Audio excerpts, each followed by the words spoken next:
Hello, back on the Silk Road.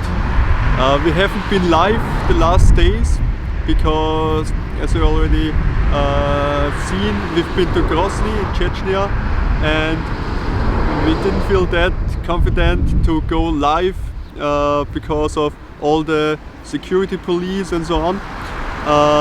And also we had a really long ride yesterday, the whole day, 8 hours through the steppe and kind of already desert, and the internet connection was not that good that we were able to go directly live. That's why we are making a video now. And yeah, as I said, after an 8 hours ride yesterday, we went from Grozny in Chechnya towards north to Kalmykia, and now at the moment we are in Elista. Elista is the capital of Kalmykia and it's the only Buddhist center in Europe. So it's the only region in Europe where Buddhism is the main religion. And that's why we are standing here in front of this big Buddhist temple, and it feels like being somewhere in Asia or China and not in southern Russia. And yes, now we go inside to explore this area. Follow me.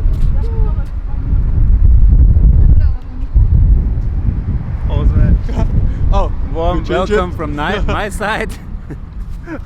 Let's go together. As Sebastian just said already, it's the Buddhist center, let's say, of Europe, where most Buddhists live. Yeah. And this temple was only erected a decade ago about, and is the biggest Buddhist temple in entire Europe. And inside has the biggest and the tallest Buddha statue in entire Europe, about 9 meters high. And this place was chosen by the Dalai Lama, and because the people are very religious here, and it's, let's say, the only real stronghold of Buddhism in entire Europe. And it's not allowed to go in with the camera because it's very peaceful and a very quiet place in there, but we can have a stroll around and look at the entire area. And yeah, what is more to say about Elista and about Kalmykia? Why are there here so many Buddhists? And why? I mean, the Kalmyks are Mongolian people. They came after Genghis Khan and his descendants came with ruled entire Eurasia and created a Mongolian empire called Pax Mongolica. It was the first real prosperous era of the Silk Road, where trade was possible from China towards Europe almost very easily compared to the time. And this year Kalmykia and the Mongol people here in Kalmykia are, let's say, the living heritage of this time, because they stayed here and are nowadays one of the only real Asian people here in Europe. Interestingly, the Mongol Empire was divided in several parts, and one part was called the Golden Horde, and its capital is northeast from Elista, and it's called Sarai Batu. And it was once one of the biggest capitals, one of the biggest cities in entire Eurasia, and we will explore it the next days. But the horde, the Golden Horde, was like this Mongol empire, this Mongol rule in southern Russia, and Elista and Kalmykia was like the last part that is still let's say, still exists of this Mongol rule from the Golden Horde. It it was in the late from the 17th century until the Khanates, last Khanates of this Mongol Empire, the Golden Horde, fell under Russia and became part of Russia. What is really interesting in this regard is the Mongols. Let's maybe walk. Yes. The Mongols, the Kalmyks, made it with all their raids. They went with their horses even towards Central Europe. And there's a very funny and a very interesting linkage between us, I mean, not only as in Sebastian and me, and also the other team, Florian and Max, because we come from the region, the district of Melk, from the Abbey of Melk. It's very well known for the UNESCO World Heritage Site of the Wachau, a very famous wine region, and that's our home region, let's say. And there's a very interesting popular clothes which very often old people especially wear in this region, and these traditional clothes are called Kalmuk. Kalmuk. It's very interesting. That's a very small region where with clothes called Kalmuk. And when I think back about that time when I was a child, I was always wondering, Kalmuk, why Kalmuk? What does it mean? And how does this term derive from? Where does it derive from? And yeah, that's where it derives from the Kalmyks. As I said, the Kalmyks are a Mongolian people, and they came, they raided Europe in the Mongol time, and they came with their horses also to Austria, to what is nowadays Austria. And they left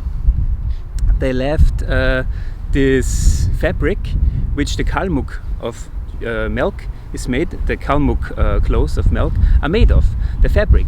It was a very special fabric created by the Kalmyks. And so there's a very interesting and very funny connection between this very lonesome area, let's say, here in the heart of the steppe in southern Russia, and our hometown. And that's really connecting cultures, I would say. And interesting that there's also another connection between Austria, or let's say not only Austria but also with Germany, because during the Second World War the German forces, the Nazi regime forces, the Wehrmacht, made it with their army towards this region and reached this region. We all know about the Battle of Stalingrad. We are heading afterwards, after Elista, we are heading towards Stalingrad and explore that area and what it means for Europe and Asia. But as I said, the Wehrmacht came also here to Kalmykia and conquered it, or let's say, came here. And after the Second World War, Stalin accused the Kalmyks, these Mongol people, of collaborating with the Germans. And therefore, Stalin deported all the Kalmyks, the entire population of Kalmykia, towards Central Asia. Also this place, Elista, the name of this place was changed to Stepnoy, meaning the steppe city.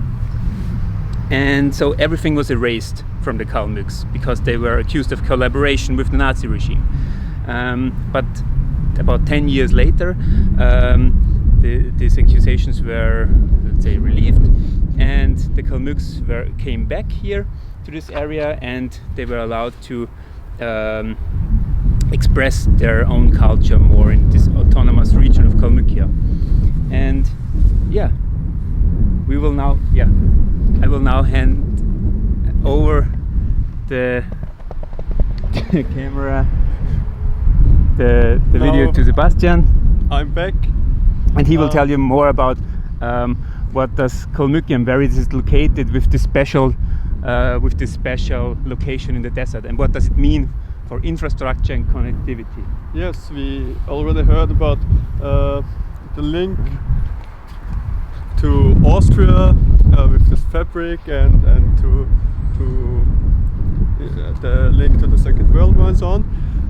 But now I want to show the link to the new Silk Road or new Silk Roads, because a few years ago it was planned from the Russian side to connect this capital of Kalmykia, so Elista, to other cities in Russia. So for example towards Volgograd and also to Astrakhan.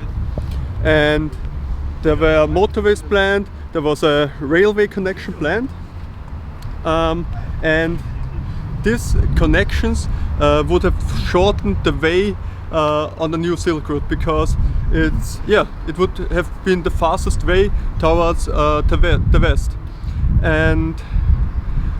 But then the financial crisis came, and these plans were changed, and now Elista is, let's say, pretty on its own here in this steppe and desert. And the president of Kalmykia also tried in the last years to let's say build another pillar for this region, and especially for this town here, for Elista, because he was the president, he was a long-time president of the International Chess Federation, and he is of course a chess fan, so he really wanted to make Elista one of the chess cities or chess hubs all over the world. So he also planned and built a part of the city called Chess City. We will go there afterwards to explore it. And a really funny fact is that chess is also mandatory in school now here in Kalmykia. So like maths and Russian and so on, also chess is are mandatory lectures in school.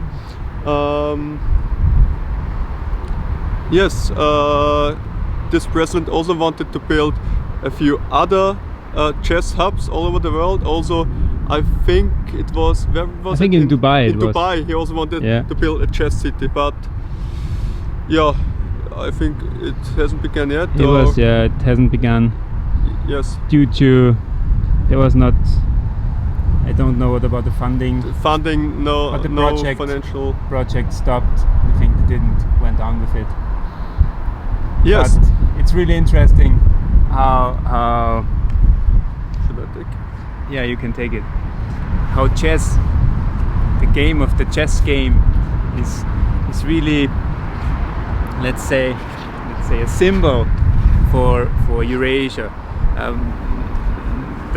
Some of you maybe know the book of Zbigniew Brzezinski, The Grand Chessboard, which is very about geopolitical implications and rivalries between different actors, and how one has to act to rule entire Eurasia. And here in Elista you can see all these different aspects.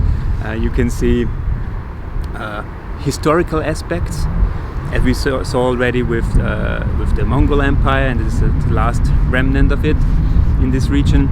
Then with the German Wehrmacht, which came here because also of geopolitical reasons, because they wanted to get especially also the oil from the Northern Caucasus region and the entire Caspian Sea. And nowadays, as Sebastian said, the new Silk Road would have also gone through. Russia planned to connect, to make Elista like a hub of connection, a transit hub, but this didn't went well. It was like the Russian initiative, and chess seems somehow like the symbol of how different players try to act and to compete with each other in this region. And that's a very, very, very cool coincidence here, but sometimes history is not coincidental. Sometimes it is. We will see it more on the Silk Road. And yeah, now we will explore, as Sebastian said, Chess City, the most chess-like place on earth probably, and we say